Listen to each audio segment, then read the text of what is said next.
드시게 되면 배변 빈도 증가 그리고 변비 증상 개선, 임상 실험들이 되게 많기 때문에 이 부분도 좀 도움이 됩니다.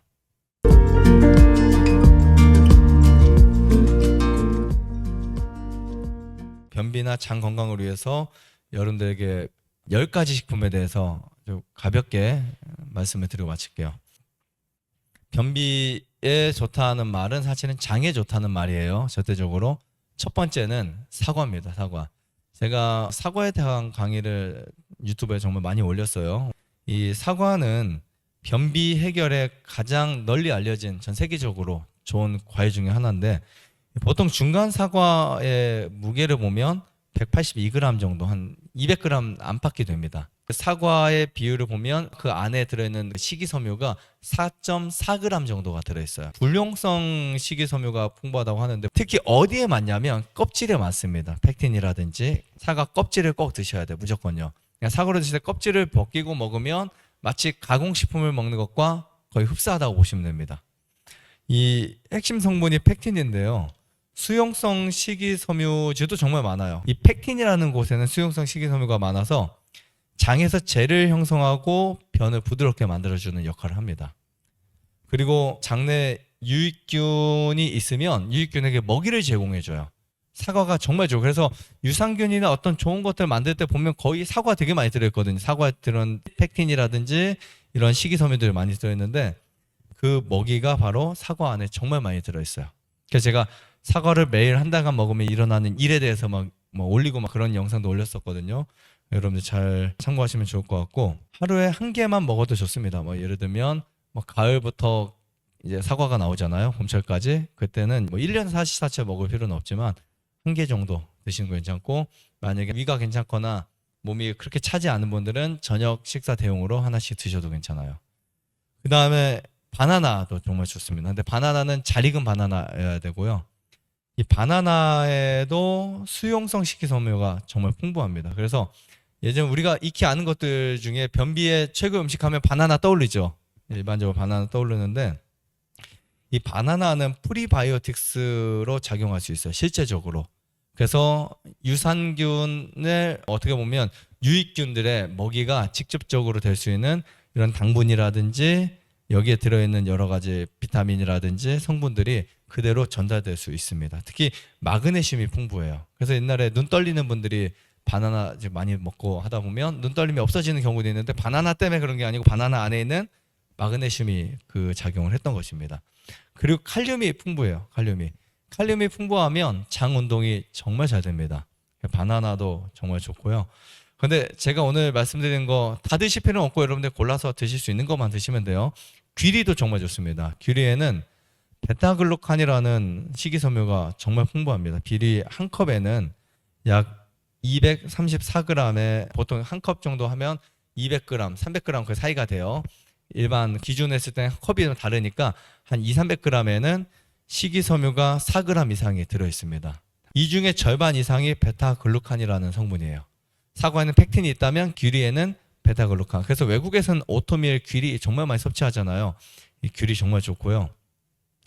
보통 아침 식사 때 오토밀을 잘 드시는 것도 괜찮아요. 우리나라 문화는 아직 그게 흔하지 않지만 외국에서는 아침 간편식에 오토밀 죽이라든지 오토밀 시리얼이라든지 아니면 어디 넣어서 먹고 그런 거 하잖아요. 한국에서도 괜찮습니다. 하루 전에 귀리 같은 거를 빻아서 여러분들이 만드셔도 되고 요즘에는 오토밀 형태로 많이 나오니까 구입해서 드셔도 괜찮아요. 심지어 피부에도 정말 좋아서 그 뜬 물 있죠. 물에 담갔다가 위에 하얗게 물이 뜨거든요. 그 물을 가지고 스킨처럼 사용하셔도 되고요. 아토피 있는 사람들은 그 물 가지고 스프레이를 뿌려도 굉장히 좋습니다. 고구마 정말 최고의 식품인데요. 보통 중간 고구마 사이즈는 한 110g에서 130g 정도 됩니다. 여기에도 역시 고구마는 130g만 해도 식이섬유가 3.8g에서 한 4.5g 정도 들어있어요. 엄청난 양입니다. 그래서 불용성, 수용성 식이섬유가 균형 있게 들어있어요. 그래서 고구마를 우리가 먹으면 좋은데 고구마를 가장 건강하게 먹는 방법은 생으로 먹는 겁니다. 사실 익혀 먹는 거, 구워 먹는 것보다는 생으로 먹는 게 가장 좋아요. 껍질째 생것을 먹게 되면 고구마는 약이라고 보시면 돼요. 당뇨 환자가 적당히 드셔도 괜찮습니다. 찐 것보다는 센 것이 훨씬 좋아요. 당뇨 환자분들에게, 암 환자에게도 그렇고요. 껍질째 반드시 먹어야 돼요. 근데 튀기거나 설탕을 넣어서 조리를 하거나 절대 좋지 않고요. 그냥 고구마만 먹는 게 가장 좋습니다. 그리고 고구마를 이제 반찬한 다음에 썰어서 소금 좀 넣고 드셔도 괜찮고요. 자, 브로콜리 정말 좋습니다. 브로콜리도. 자, 브로콜리는 식이섬유가 풍부한 채소 중에 하나인데요. 이 생 브로콜리 같은 경우는 약 90g 정도에 2.4g 정도의 식이섬유가 들어있어요. 비교적 적은 양을 통해서도 배변 활동에 좋은 식품 중에 하나라고 볼 수 있습니다. 그래서 여러분들이 브로콜리를 드신 분들 같은 경우는 유전자가 건강해지고 간이 회복되는 경험도 하실 수 있고, 실제로 미국에서는 흡연자들의 세포가 망가져 있잖아요. 유전자가 망가져 있는 상태에서 브로콜리를 매일 이렇게 먹게 했더니 유전자가 회복되는 것을 실제로 봤습니다. 약이 아니고 브로콜리를. 그만큼 브로콜리는 좋은 성분들이 많이 들어있는데, 특히 비타민 C, 비타민 K, 엽산이 풍부해요. 그래서 임신 주기라든지 아니면 태아에 아이가 있다든지 할 때 우리가 영양제 중에 엽산이라든지 이런 거 먹지 않고도 충분히 해결할 수 있는 식품 중에 하나라고 볼 수 있습니다. 임신을 하게 되면 엽산을 거의 병원에서는 권장받거든요. 브로콜리 먹으면 충분하다 이렇게 보실 수 있고요. 그리고 살짝 데쳐 먹어도 괜찮고 생으로 먹어도 괜찮다라고 보시면 됩니다. 시금치도 정말 좋은데, 보통 조리한 시금치 한 180g 정도에는 약 4g 이상의 식이섬유가 함유되어 있어요. 시금치 하면 굉장히 근육을 만들어주고 몸을 튼튼하게 만든다고 알려져 있죠. 뽀빠이 그 기억이 있죠. 근데 이 시금치에 정말 좋은 미네랄 하나가 들어있습니다. 뭘까요? 마그네슘이 들어있어요. 마그네슘. 정말 이 마그네슘이 많이 들어있는데 근육을 이완시켜요. 그리고 대장으로 수분을 끌어들일 수 있는 그런 미네랄이 포함되어 있기 때문에 시금치도 여러분들 자주 드시는 거 추천드리고요.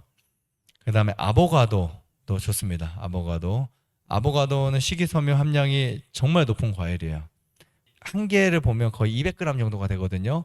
여기에 식이섬유가 지금까지 언급한 채소와 과일보다는 훨씬 많습니다. 곡식보다는 약 10g 정도가 있어요.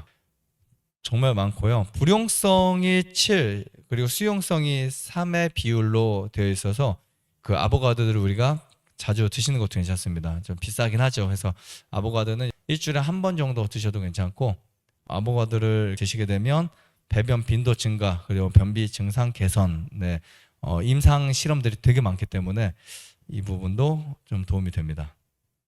베리류 정도도 좋아요. 베리류. 라즈베리 같은 경우는 한 100g에 역시 8g 정말 높은 식이섬유를 갖고 있어요. 그래서 베리류 종류 여러분들 딸기까지 다 드셔도 괜찮고요. 김, 해초류 무조건 추천드립니다. 김, 해초류. 알긴산이 정말 많아요. 특히 알긴산의 효과는 이 물과 결합해서 젤 형태를 만들어요. 그래서 장에, 점막에는 끈적끈적한 이런 물질들이 있잖아요.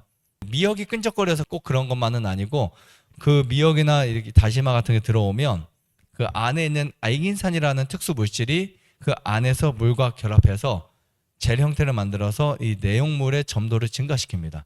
그러면은 배변을 볼 때 부드러운 변이 만들어질 수 있어요. 그래서 변이 안 좋은 사람들은 무조건 해초류를 많이 먹는다 생각하시면 좋고, 마지막으로 현미 드시면 좋습니다. 백미에 비해서 식이섬유가 4배 이상 들어있어요. 백미를 먹으면 안 됩니다. 아시겠죠? 백미에 비해서 4배 이상 들어있으니까 매일 먹는 밥만 바꿔도 장이 건강해질 수 있다. 결론을 내리면 한 공기가 보통 200g 내외예요. 밥 한 공기가. 여기에 식이섬유는 3.5g 정도 들어있어요. 우리가 2끼만 먹어도 식이섬유가 어느 정도 보장이 되겠죠. 그리고 대변의 부피를 가장 늘릴 수 있는 식품 중에 하나라고 볼 수 있습니다. 이렇게 여러분들의 장 건강 그리고 변비에 관련된 음식들 잘 챙겨서 드시고, 사실 저는 중요한 게 그거예요. 어쩌다 한번 드실 수 있는 아보가도도 좋지만 매일 먹을 수 있는 밥이 더 중요하다. 그렇죠? 매일 마실 수 있는 물, 이런 것들을 좀 생각하셔서 여러분들의 몸을 더 잘 관리할 수 있기를 바라면서 마치겠습니다. 좋아요, 구독, 안에다가 눌러주세요. 눌러주세요. 눌러주세요.